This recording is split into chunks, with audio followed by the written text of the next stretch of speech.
Un caballo flaco, decrépito, con las costillas marcadas y la mirada perdida. Un joven con la ropa sucia de tierra, los ojos llenos de vergüenza, y un grupo de hombres riendo con crueldad, como si aquello fuera un espectáculo.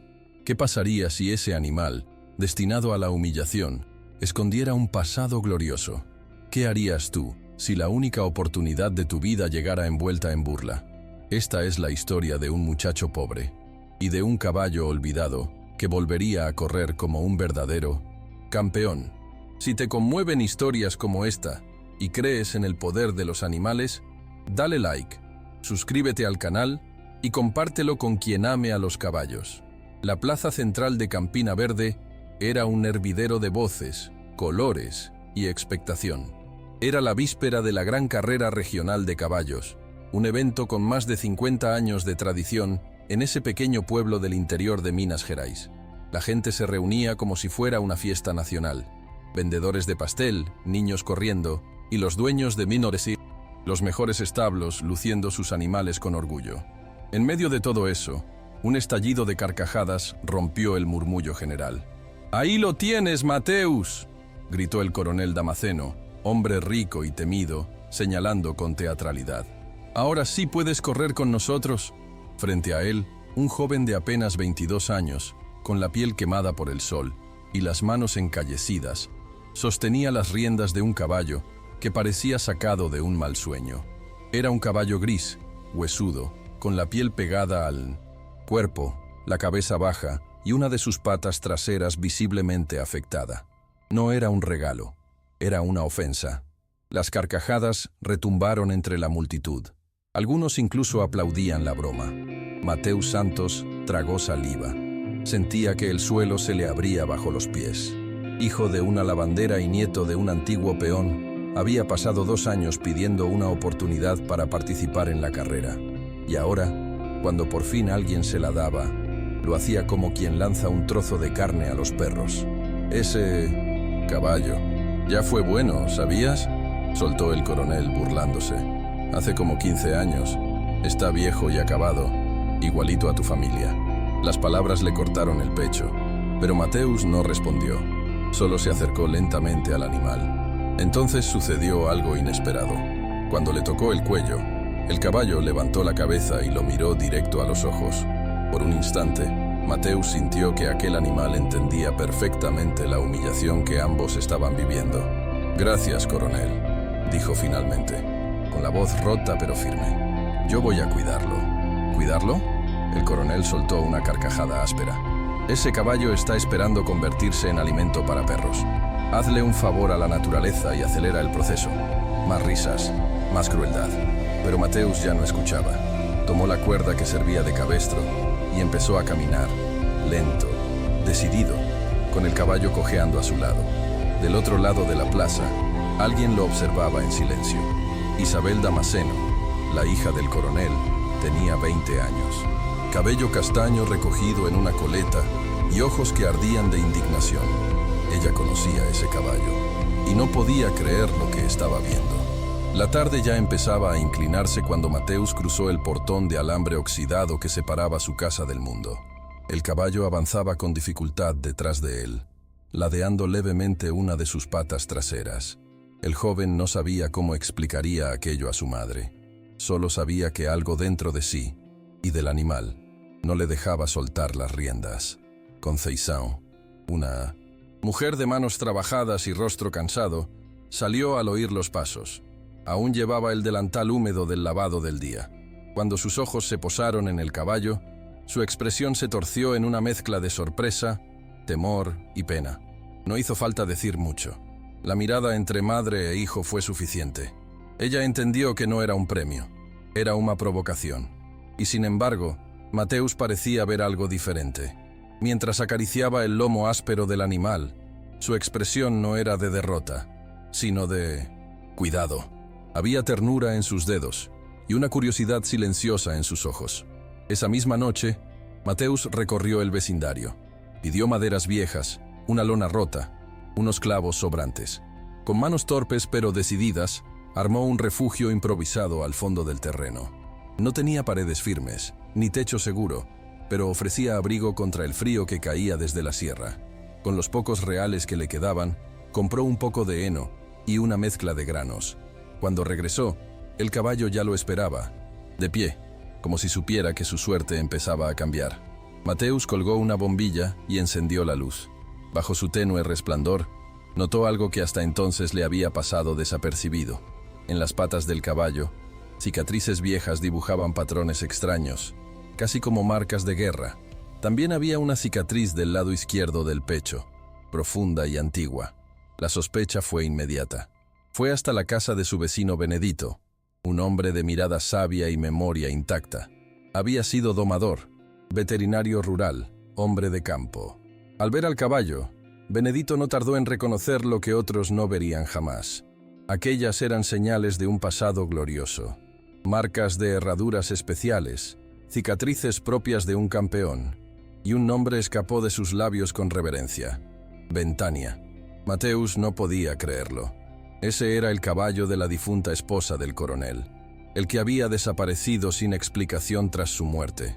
Un animal que alguna vez fue veloz como el viento, ahora reducido a piel y huesos. Esa noche, Mateusz no durmió. Se quedó junto al caballo en el pequeño refugio, hablándole en voz baja, contándole sobre sus sueños, sus miedos, la vida dura que llevaban él y su madre. No esperaba respuesta, pero el animal movía la cabeza con lentitud, como si escuchara. Incluso se acercaba cada vez que Mateusz extendía la mano. Allí, entre tablas mal clavadas y el olor a heno viejo, dos almas heridas comenzaron a reconocerse. Un joven que nunca había tenido una oportunidad, y un caballo que una vez lo tuvo todo y lo perdió. Mientras el pueblo dormía, Isabel permanecía despierta. Había reconocido al caballo en cuanto lo vio, no por su pelaje, ya opaco y maltratado, sino por su mirada, esa expresión profunda que su madre siempre decía que era más humana que de animal. Era Ventania, no había duda. Durante años, el recuerdo de su madre había estado asociado a aquel caballo. Mercedes Damasceno pasaba horas en el establo, incluso cuando la enfermedad la consumía, hablando en voz baja con él, como si encontrara alivio entre crines y relinchos. Cuando murió, Isabel tenía apenas 15 años, y poco después, Ventania desapareció. El coronel había dicho que lo había vendido, pero nunca dio detalles, ni facturas, ni nombres, solo evasivas. Isabel sospechó, pero era demasiado joven, demasiado frágil para cuestionarlo. Ahora, el pasado se presentaba sin pedir permiso. Aquel caballo abandonado no era solo un símbolo del descuido, era una promesa rota. En la oscuridad de su cuarto, Isabel abrió una caja antigua. Dentro, guardaba una fotografía descolorida, su madre acariciando a Ventania en un campo florido.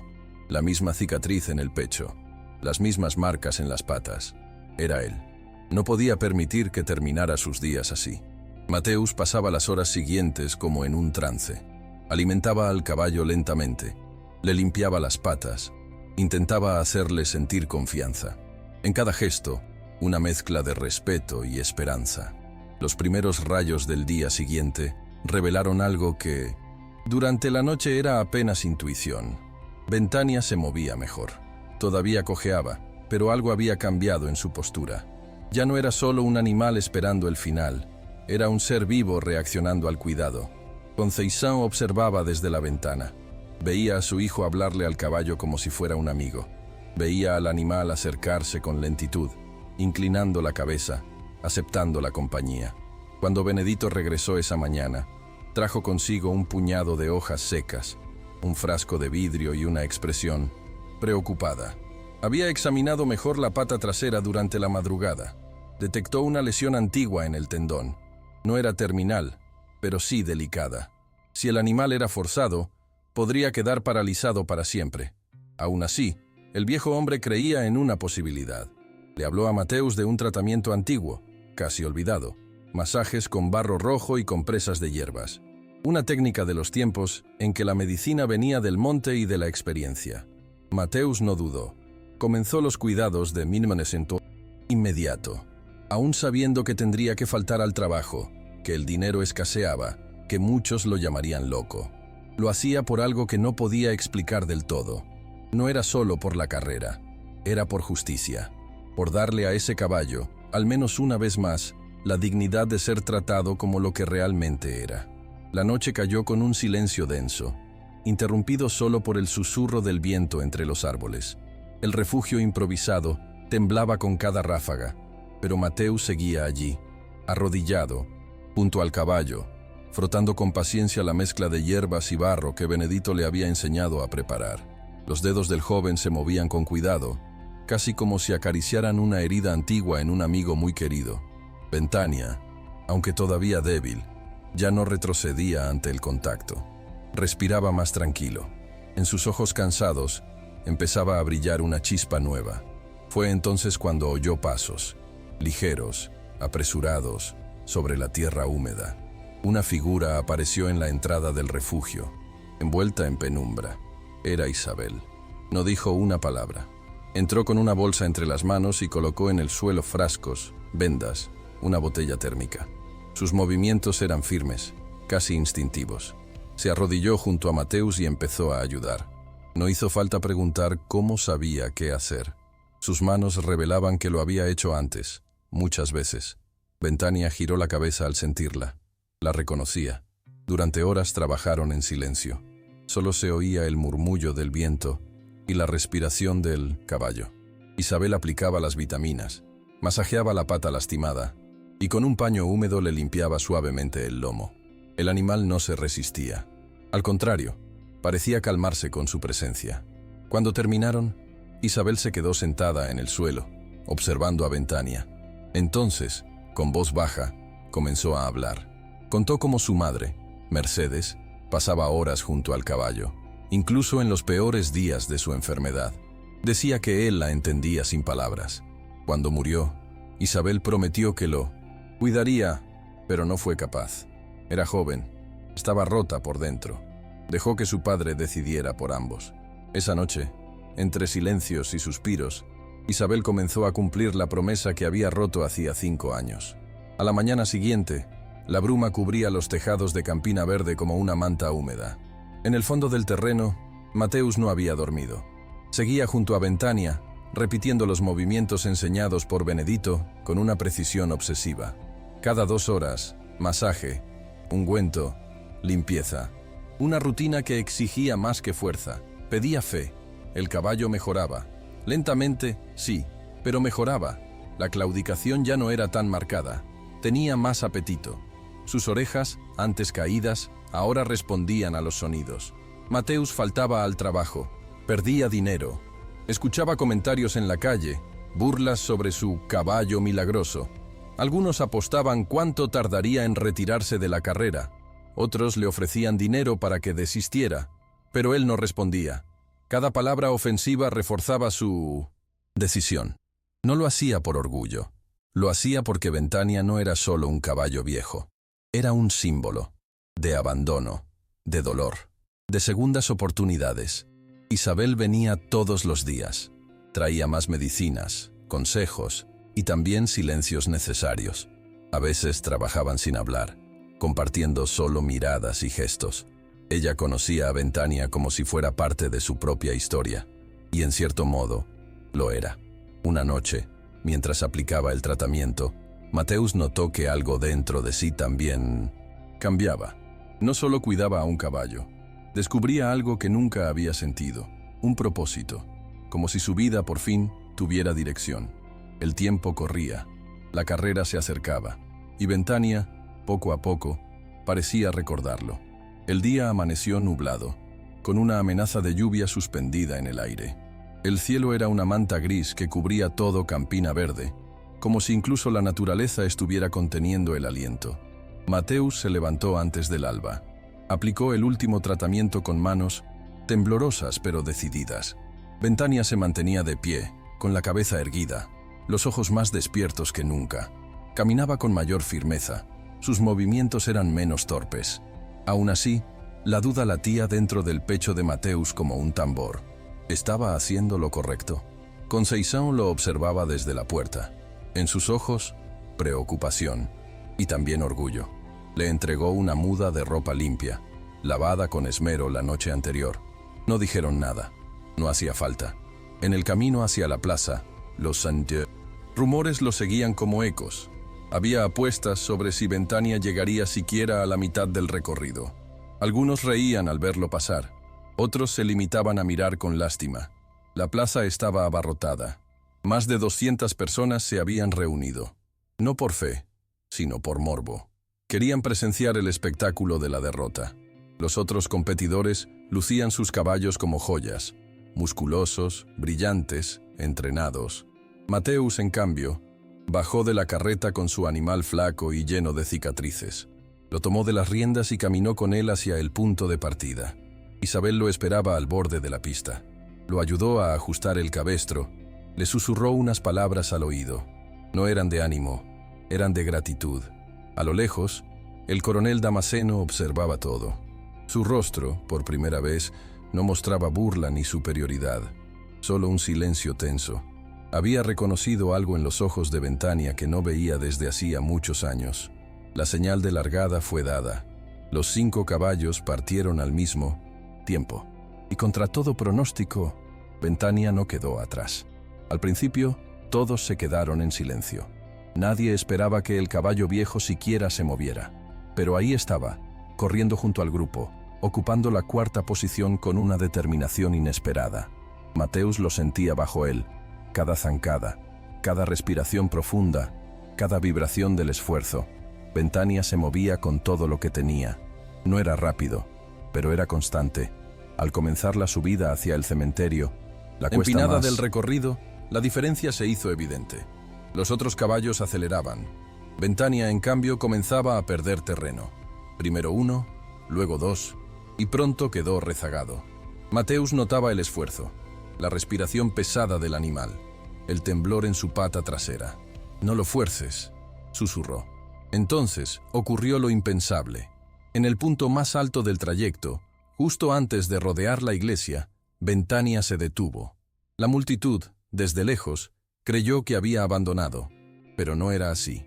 El caballo levantó la cabeza, olfateó el aire. Sus orejas se movieron.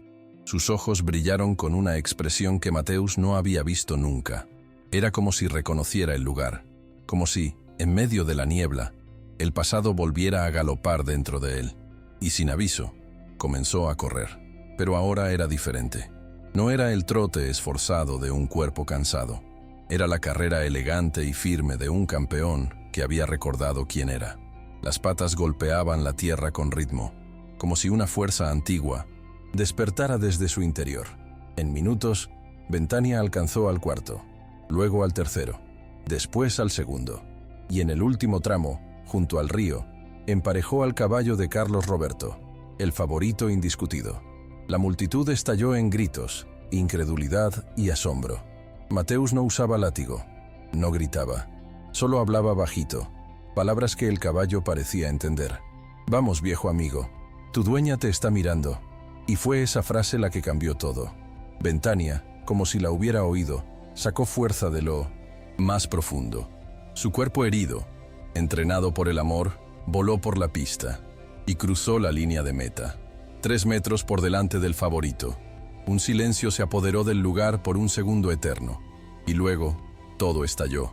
Aplausos, lágrimas, gritos, incredulidad.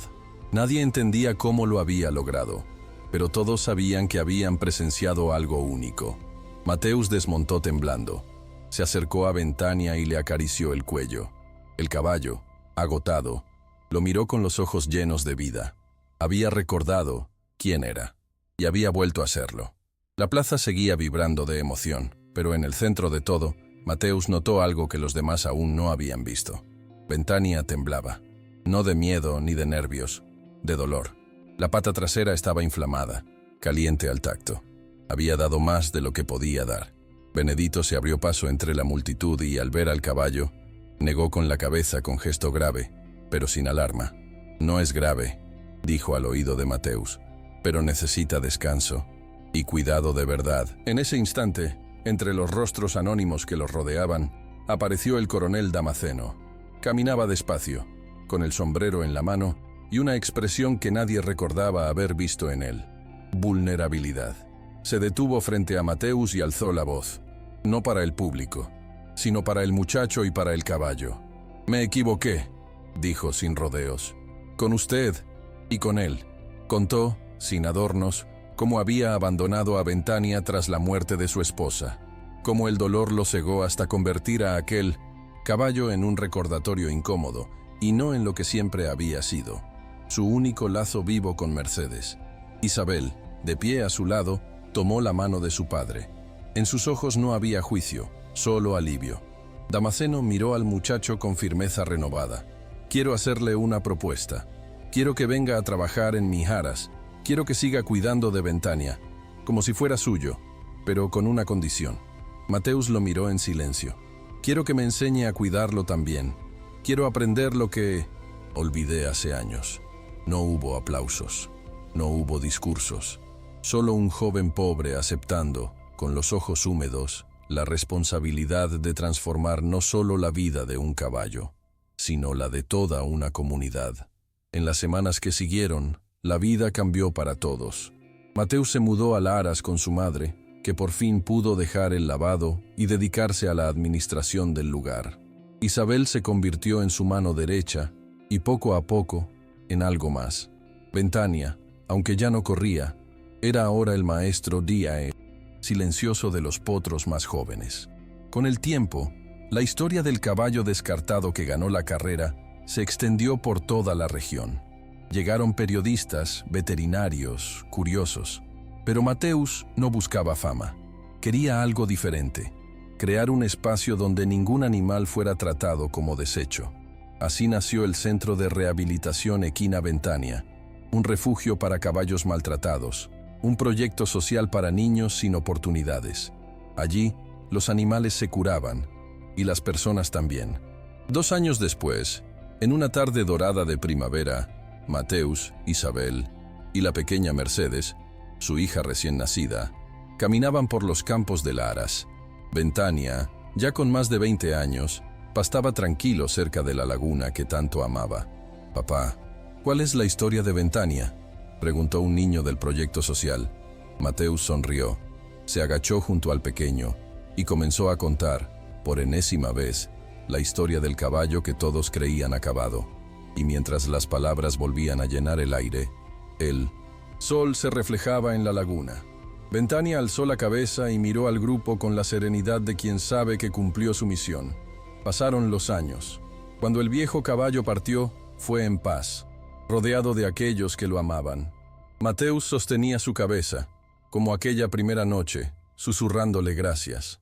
En el lugar donde fue enterrado, plantaron un árbol. A sus pies, una placa decía: «Ventanía, el caballo que nos enseñó a todos lo que significa ser un verdadero campeón». Y así, su historia siguió, viva, en cada niño que aprendía a cuidar, en cada caballo que encontraba un nuevo hogar, y en cada corazón que, alguna vez roto, volvía a latir con fuerza. Porque algunas historias no son solo sobre animales y personas, son sobre segundas oportunidades, sobre la valentía de creer cuando nadie más lo hace, y sobre el milagro que ocurre cuando 2 almas heridas deciden curarse juntas.